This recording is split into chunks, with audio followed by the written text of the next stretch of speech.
Vraiment,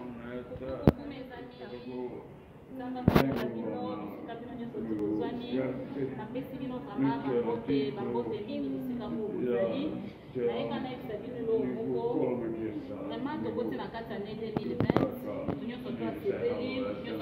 sommes vraiment attendu dans ces mois l'année 2019 et puis encore en 2020 les faveurs, les grâces aujourd'hui, tout petit bon côté, tout petit l'autre côté. Alors, et là on a fait ça dans des moments. Balandine sur l'émission pour la c'est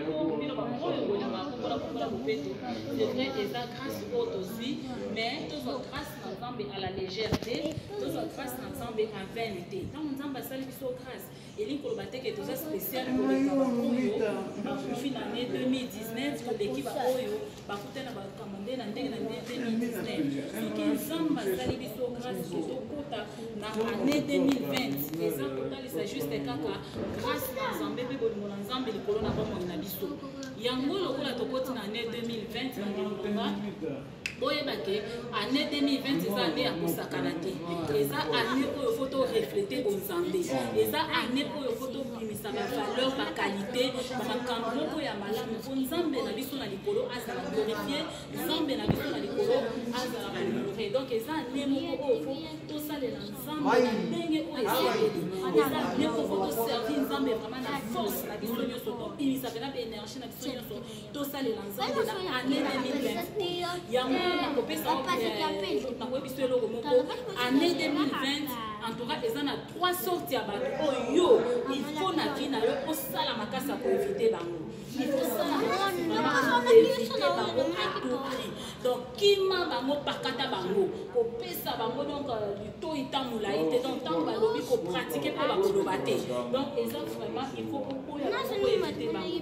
Alors mon kaliboso eza ke mutu oyo avivaka dans les péchés. Mutu avivaka na kata lisumu oyo alinga lisumu oyo asepelaka na lisumu avivaka na vie ya lisumu. Donc ye lisumu elobelaki eloko te akoyaka jamais mabe ye pali ntango azosala mabe vraiment azana esengo na kati na ye. Donc culpabilité ezalaka ete ayokaka pasi te keba na bajara bato wana keba na bajara bato wana ba très dangereux baza très dangereux bato bavivaka dans le péché bato bavivaka na kati na lisumu baa bato moko en tout cas komeka kutu kovanda na bango te komeka vraiment kozala na bango te komeka kopesa bango litoi te komeka kolabore na bango te baza tellement très dangereux baza tellement très dangereux ça va bien baza tellement très dangereux qu'il faut à tout prix koyeba ko éviter bango.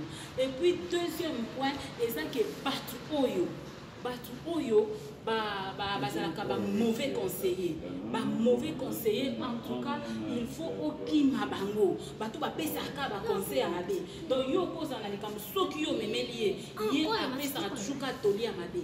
Et puis okoyaka mosu makanisi mpe malamu me akochange so makanisi apesi yo makanisi moko ya mabe keba na bato wana bato basutenaka oyo na kati na likambo ya mabe eloko moko ya mabe okoloka osala oleke ye ta mosu ya sunga biso te kosala te yayaka apuyaka yo po yo osala mabe po yo ozwanaka problème na bato po yo kofingaka po yo osalaka mabe keba na bato wana baza très dangereux de kunanga baza très dangereux. Éviter bato wana na année 2020 o boya ba mauvais conseiller parce que baza bato moko ya mabe bato baza très très dangereux. Éviter bango.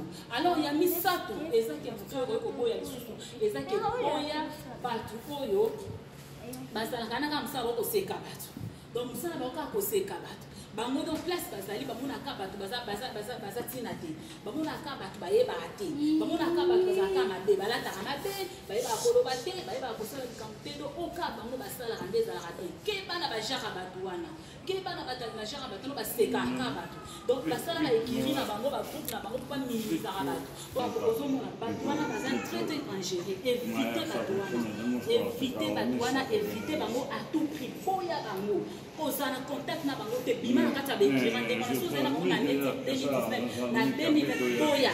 Donc na répété susu bato misato oyo boya bato balinga vie ya lisumu bato balivaka dans le péché basalamaka mabe boya bango. Ya mibale boya bato oyo basekaka bato éviter bango boya bango.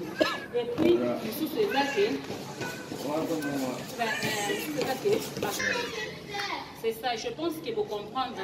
Donc eza ke boya bato masumu bato bakati ya lisumu boya bato bapesaka baconseil ya mabe et puis boya bato oyo